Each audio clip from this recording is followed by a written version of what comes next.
Welcome to Naskar academy YouTube channel. বিভিন্ন news channel, সংবাদপত্র এবং আবহাওয়া দপ্তর থেকে যে রিসেন্ট অথেন্টিক আপডেট উঠে আসছে তাতে জলের মতো পরিষ্কার দক্ষিণবঙ্গে তীব্র তাপপ্রবাহের সতর্কবার্তা। তো আগামী কয়েকদিনের মধ্যে বৃষ্টির সম্ভাবনা একেবারেই নেই এবং বায়ুতে উত্তর জলীয় বাষ্পের পরিমাণ বৃদ্ধি এবং হিট ওয়েভের কারণে এখন বঙ্গের মানুষের যা অবস্থা তা হলো ওষ্ঠাগত প্রাণ।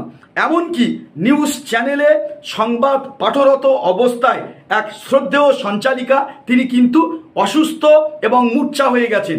যে ডিডি বাংলা নিউজ চ্যানেলের শ্রদ্ধেয় সঞ্চালিকা তিনি কিন্তু এই তাপপ্রবাহের আপডেট দিতে গিয়ে এবং দক্ষিণবঙ্গে তাপপ্রবাহের সতর্কবার্তা সাধারণ জনগণের কাছে দিতে গিয়ে তিনি কিন্তু সঞ্চালনাকালীন হঠাৎ অসুস্থ হয়ে পড়েন। এই ভিডিও ক্লিপটা দেখলে আপনারা জলের মতো পরিষ্কার হয়ে যাবেন। গরমে নাজেহাল দক্ষিণবঙ্গের মানুষ, আপাতত গরমের হাত থেকে নিস্তার নেই বলে জানিয়েছে আবহাওয়া দপ্তর। দক্ষিণবঙ্গের 8টি জেলায় অতি তীব্র তাপপ্রবাহের সতর্কবার্তা জারি করেছে আবহাওয়া দপ্তর। আজ তাপমাত্রা একই রকম থাকলেও আগামীকাল থেকে তা বাড়তে শুরু করবে। দক্ষিণবঙ্গের কোনো জায়গায় সর্বোচ্চ তাপমাত্রা 4 থেকে 7 পর্যন্ত বেশি হতে পারে। গতকাল কলকাতায় সর্বোচ্চ তাপমাত্রা ছিল 39.4 ডিগ্রি সেলসিয়াস।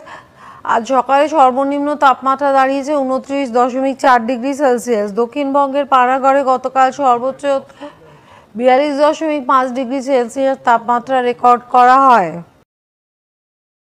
তো আমরা পশ্চিমবঙ্গের মানুষ কোনো না কোনো কর্মস্থলে প্রত্যক্ষভাবে যুক্ত, যে কারণে যতই গরম পড়ুক না কেন, যতই হিট ওয়েভ হোক না কেন, আমাদের কিন্তু কর্মস্থলে যেতে হবে।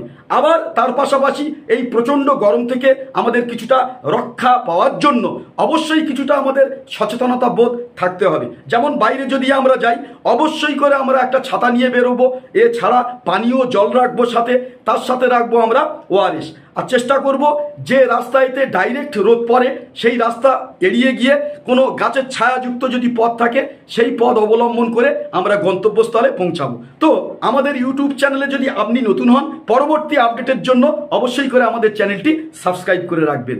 নমস্কার।